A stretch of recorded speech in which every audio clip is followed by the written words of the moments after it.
I want to revisit a video I did all about seed cycling and why I don't think it's helpful for that many women and why it can be actually causing damage.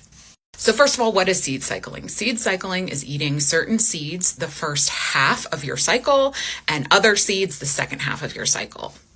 And the way this ancient practice, this theoretical approach goes is that those seeds are going to give you the specific nutrients that your body needs more of in the first half of your cycle versus the second half of your cycle. And in the first half of your cycle, estrogen is the star of the show. And in the second half, progesterone is the star of the show. And theoretically, in this approach, it suggests that your body needs different things in order to produce sufficient amounts and the right amount of estrogen versus progesterone. And that right there is where this approach goes wrong. So this approach has you thinking that your body needs different things in order to cultivate and produce specific hormones. And frankly, that is kind of the whole problem. Because what your body needs to make a sufficient amount of any hormones at the right time in your cycle is the same. And when you do something like seed cycling, at best, you're taking a Band-Aid type approach. And at worst, you're actually potentially doing more damage. And here's why. So first of all, let's talk specifically about seeds. Seeds are tough for your body to digest. I mean, when we look at them, right, they're hard on the outside, right? They require a lot of chewing in order for you to break them down appropriately. Many women who are dealing with dysfunctions in their cycle, things like hair loss, like moodiness, like painful periods, like long periods, like periods that don't show up when they should, like lots of cramps or headaches around your period. This is a sign that your gut is not functioning in the way that it should or needs to be. And that's simply because if you're not absorbing sufficient nutrients, if you're having an overexposure to toxins that your gut cannot keep up with, you are going to have these symptoms. So when you throw something like a seed into your diet in a higher amount, you're giving your body something that is difficult for it to break down, it's difficult for it to digest, and it's difficult for it to get nutrients from.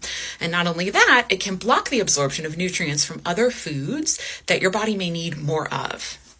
So while yes, there are certain people who swear by this and it can work for, what I have seen, and I've worked with hundreds of women all over the world to help them improve symptoms like bloating, like moodiness, like cravings, like painful periods, like their fertility, like going through perimenopause in an easier, gentler way.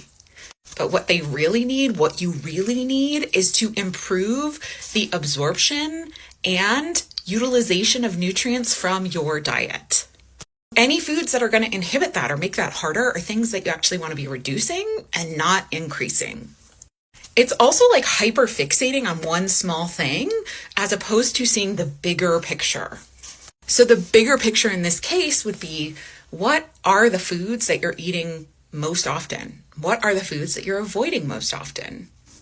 Are you increasing the foods that contain a variety of nutrients that your body really, really needs in order to thrive? Those are going to be things like vitamins A, D, E, and K. These are fat-soluble vitamins, really important for all hormone production and gut function. And they come in animal sources only. Anybody who tells you otherwise is talking about forms of those nutrients that your body then has to transform into a usable form, like beta carotene from carrots.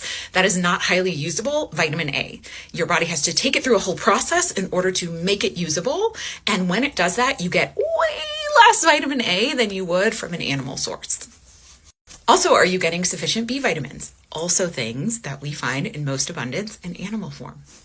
Are you getting lots of polyphenols and nutrients from things like fruits, like cooked veggies, cooked because those are easier on digestion? Our obsession with salads is doing us all a disservice. Are you getting your healthy fats from things like fruit sources, so coconut, avocado, olive? And also, are you getting healthy fats from your animal sources? I love things like ghee and beef tallow and butter if you tolerate dairy.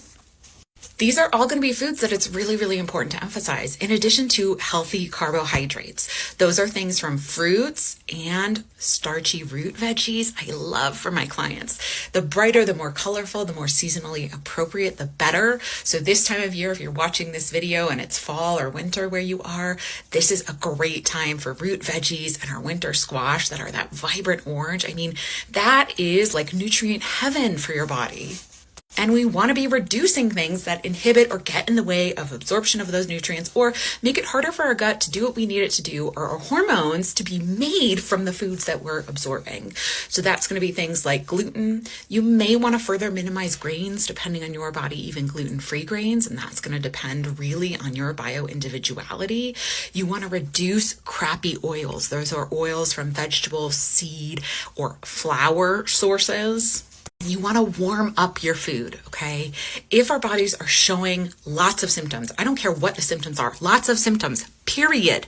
You want to be eating more cooked foods, more warmed foods. That really sends a signal to your body of like, hey, I got you. I am taking care of you. Think about when you're sick, right? And you want soup, you want warming foods. It's comforting. You want to send that signal to your body. These are things that are exponentially more important than eating seeds at a particular time in your cycle. Exponentially more important. They're going to take you so much further, I promise. And frankly, it's what I have seen in my own body. And when I come in contact with a client who is dealing with a lot of cycling issues and I put them on this type of dietary plan, we almost always see huge and drastic changes. So like put the effort into something that actually is going to serve you, not just now, but also in the long run. Because I also know very few women who stick with something like seed cycling forever. It just doesn't happen. It doesn't happen. But you can stick with a dietary approach that truly becomes a lifestyle. That's what I want to teach you.